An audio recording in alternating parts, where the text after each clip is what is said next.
An update on that breaking news tonight, an explosion and a massive fire at an East Valley business. As you saw there, the blast caught on tape and some of the flames and debris shooting up to 25 feet in the air. Well, hours later, here's what that same business looks like right now. Air 15 overhead giving us a look at the fire investigators who were working late into the night trying to figure out what caused this. ABC 15's Christopher Sine is gathering some new information on the ground near Baseline and McQueen. And Christopher, nobody was hurt, but a lot of people are probably pretty shaken up after seeing that. I mean, you could see it across the valley.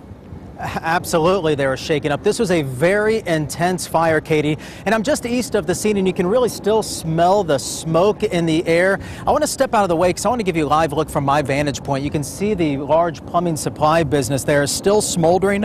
I spoke with a woman who works there and was inside when a person ran in saying, "Get out." All of a sudden someone yelled fire. Chaotic would be a wonderful word. It was scramble to get out, and the whole backyard was just flame, just crazy flame. Danette Beagley tells me it all seems very surreal, even right now. This was a 4-alarm fire, which isn't something we see very often, and it means there were about 200 firefighters on the scene and about 30 fire trucks. Danette tells me as they ran out, it seemed everyone was watching the fire and each other, doing a head count on the way. This was beyond hot. You could feel the inferno. It was amazingly hot. That's the only way to describe it. We just wanted to make sure everyone was safe. It was about lives, not the property. Exactly. That's replaceable. Yeah.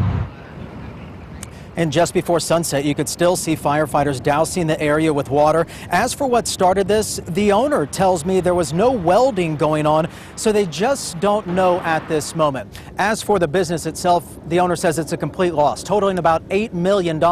However, they do own 2 other plumbing supply companies in the valley, and he says those 2 companies will now pick up the slack. Yeah, I know we talked to him earlier. He says those explosions were propane tanks and water heaters that were going up. It's just amazing that when you see all of this that nobody was hurt. Right. Thanks, Chris. Yeah. Well, she's not the only employee talking to us after the big blast. Listen to the stories this coworker has to tell. And by the time we got out there, it was already spreading too fast. We jumped in all of our trucks, tried to back them out, and again, we could barely get them past the fire, and within seconds, the entire outside yard we had was in flames. It was crazy. 3 other employees had a really close call, literally racing with the flames to find a safe place. At first, we were a little worried about 3 guys, but we have a razor wire enclosure in the back, and they were able to smash one of the fences with a car, apparently, and they all ran out the back.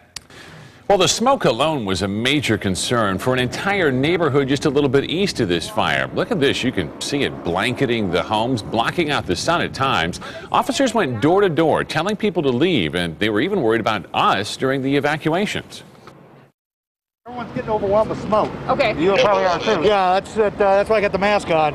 Yeah, I'd suggest you too. We're getting out. Yeah. We're going to go get our mom, and we're getting out of here. Well, barricades were set up to keep anybody from going into that smoke zone, and tonight everybody's back home safe. City and state officials, though, are still monitoring the air quality in that area. This is really the kind of emergency situation that prompts a lot of you to snap photos and then send them into us, and we're continuing to process your emails and your pictures tonight. There are some of the most incredible ones we're seeing. We're sharing them with you right now. We're putting them all in a slideshow on our website. And anytime you snap pictures during breaking news, please send them on in. We'll share them. The email is simple. It's share@abc15.com. And as soon as we get an update on the cause of that fire, we'll be sure to pass it right along to you.